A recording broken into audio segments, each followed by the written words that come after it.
I've been narrating creepypasta stories for online for about a year now, give or take.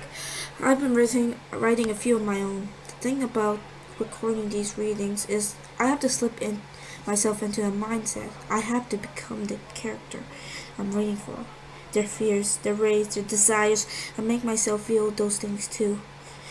It used to be difficult, but it's gotten easier and easier now. On one hand, that's a good thing for doing these readings. On the other hand, it's starting to scare me. I'm scaring me. I've always had these really dark thoughts. It's just how my mind works. I've suffered from bouts of depression since I was about 8 or 9. Combine the fact that can only express myself creatively, you can guess that my imagination can get a little, well, fucked up.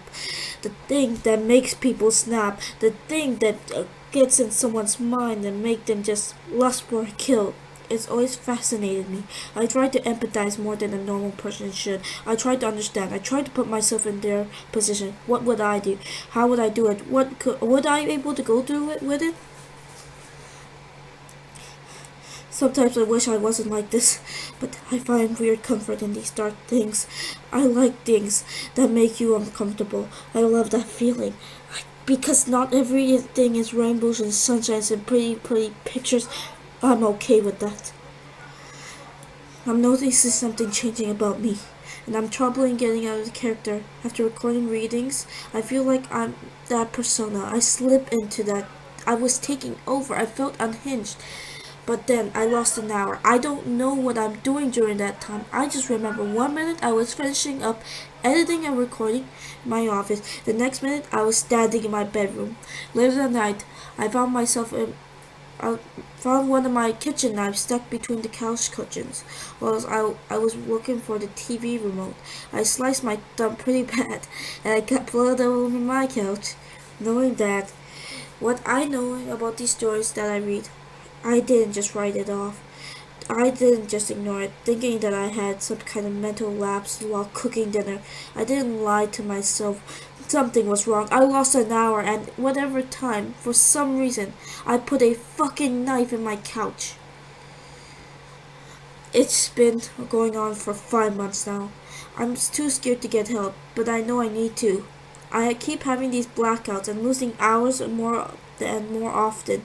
My clothes or my closets will be completely organized in a maniac OCD order. Same with my kitchen, my bathroom, my laundry room. I'm not obsessive compulsive like that. It's not typical behavior for me. I mean, let's be honest. All of a sudden, having an organized house isn't something really to bitching about, but I know.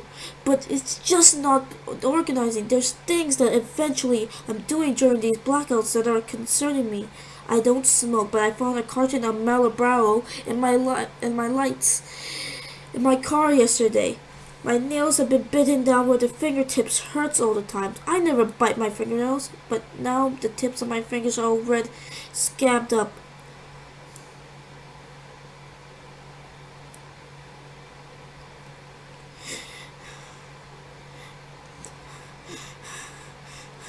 But now the tips of my fingernails are all red and scabbed up.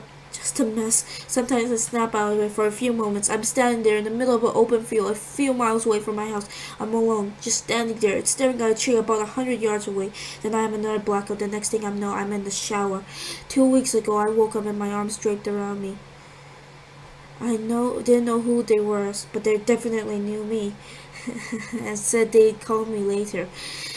If they did, it wasn't me that answered, but I can't even begin to tell you how violated that makes me feel. But it's not like I can go to the cops. They don't know if it's me or not me. When it is me, I know if I try to explain that to anyone, I'm liable to end up and locked away in an institution or be called a liar. And then to top it off, the journal handwriting so small, I'm surprised a human wrote it. It looked like handwriting, but different, wrong. They were insane ramblings about impure and wrong, and having rectified the situation, then turned into shadows and demons and voices and other batshit crazy paranoid sections mushed up together. That's why I couldn't keep up with it. None of this makes any sense. Between the insane ramblings of drawings of screaming men and women bound to bloody, I've been drawing all my life. Now I know what style I create. These drawings are done by my hand. There's no question in my mind. In the past couple of weeks, I've been seeing things, little flickers of something in the corner of my vision. I think I'm getting sick. I feel weak, my balance off, my stomach's always queasy. It reminds me of the time I got food poisoning when I was 15. I tried not sounding like of what it like. I could not face it. But I knew something was seriously wrong. That feel was always in the back of my mind. The one I kept walking into. There was always something off about that field. So I went there last night. I drove down, took a flashlight, and walked away to that tree. You know when you get that I have to do this feeling. You don't know for what reason, but you just have to do it. Otherwise it will bother you for who knows how long. As soon as I reached that tree, I had that feeling. There was a big rock resting about 2 meters away from that tree. I had it almost heavy to move, but I managed to roll it to the side. I started digging, having my hands where that rock is lying. I got about a foot down into the dirt, maneuvering around the roots, scooping handfuls of soil out of my way. There was that movement when I thought, what the fuck am I doing? But I shoved it out of my mind. There had to be something down there. There had to be, right? I was right. There was something covered in foil or mylar or something. It was up top of a box. There was a handle at that point. At that point, I'm like, fuck it. I pulled it out. It probably weighed 10, maybe 15 pounds. I sat there thinking, stared at the large silver box for about maybe 5 minutes, trying to decide if I really wanted to open that thing. I took a deep breath and opened it. Inside the silver insulated cooler, I knew how this looked. I knew how the story would end.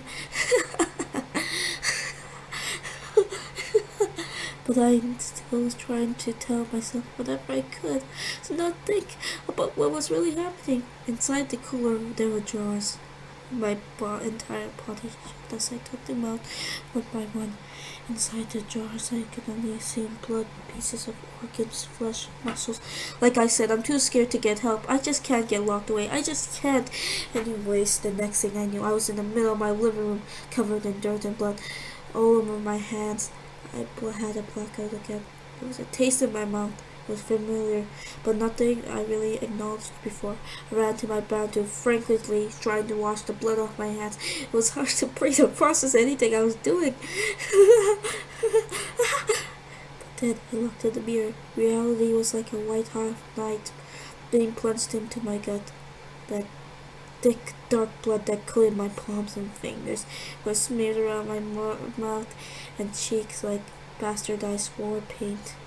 I screamed, but I didn't scream because I knew what I had done. I didn't scream because I finally had to face my reality, because there was no way I could deny it anymore. I screamed because I imagined myself doing these things, but I was doing during these blackouts. My mouth watered and I licked the blood off my lips.